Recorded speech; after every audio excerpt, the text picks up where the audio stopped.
No civilian leader, no one can act with impunity. Nothing on earth can justify willfully depriving human beings, including women and children, babies, the old and the young, of the basic necessities required for life. Nothing on earth can justify hostage taking or the targeting and killing of civilians.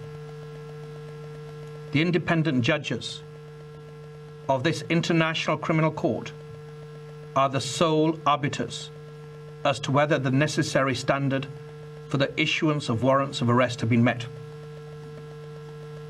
The judges of the International Criminal Court must be now given the space to do their work and to dispassionately and objectively review the evidence that we have submitted.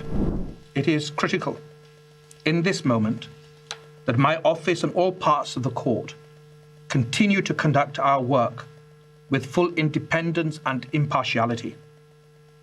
And I insist that all attempts to impede, to intimidate, or to improperly influence the officials of this court cease immediately. My office will not hesitate to act pursuant to the provisions of Article 70 of the Rome Statute if such conduct continues and persists. We will also submit further applications for warrants of arrest if and when we determine, after independent and objective analysis, that the threshold of realistic prospect of conviction has been met. My office is advancing multiple and interconnected additional lines of inquiry, including concerning reports of sexual violence during the 7th of October attacks in Israel and in relation to the large-scale bombing that has caused and continues to cause so many civilian deaths and injuries and so much suffering in Gaza.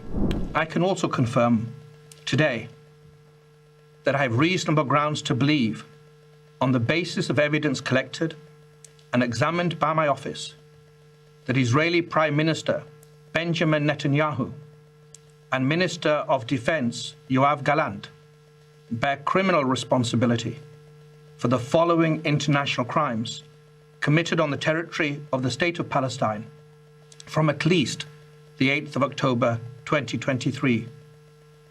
The crimes include starvation of civilians as a method of warfare, willfully causing great suffering, serious injury to body or health or cruel treatment, willful killing or murder, and intentionally directing attacks against a civilian population, as well as crimes against humanity of extermination and or murder, persecution, and allegations of crimes of committing other inhumane acts.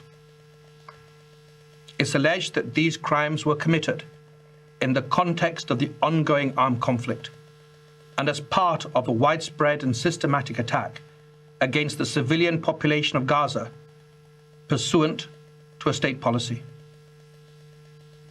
Unfortunately, these crimes continue to this day. My office submits that these individuals, through a common plan, have systematically deprived the civilian population of Gaza of objects indispensable to human survival. We have reached that conclusion based upon interviews with survivors, many eyewitnesses, experts, from satellite imagery, statements from Israeli officials, including the 2 individuals subject to the present application, as well as based upon several hundred authenticated videos, photographs, and audio recordings, many of which were taken and shared by victims and eyewitnesses themselves. This systematic deprivation resulted from a decision to impose a total siege on Gaza. Israel, like all states, has the right to defend its population. It has every right to ensure the return of hostages that have been criminally and callously taken. Those rights, however, do not absolve Israel of its obligations to comply with international humanitarian law. intentionally causing death, starvation, injury, and suffering to the civilian population, including so very many women and children, are criminal means to achieve military and political goals. That's what we allege. As I have repeatedly underlined, since last year in Egypt, in Israel, and in Palestine, and again this year, those who do not comply with the law should not complain later when my office takes action based upon solid evidence. That day has come.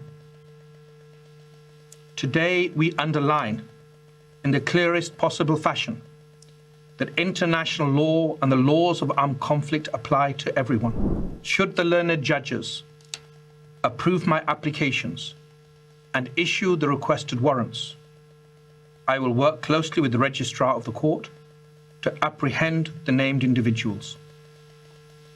I call upon and count on all states, especially state parties to the Rome Statute, to approach this application and the subsequent judicial decision that will be rendered with the same seriousness they have shown in other situations.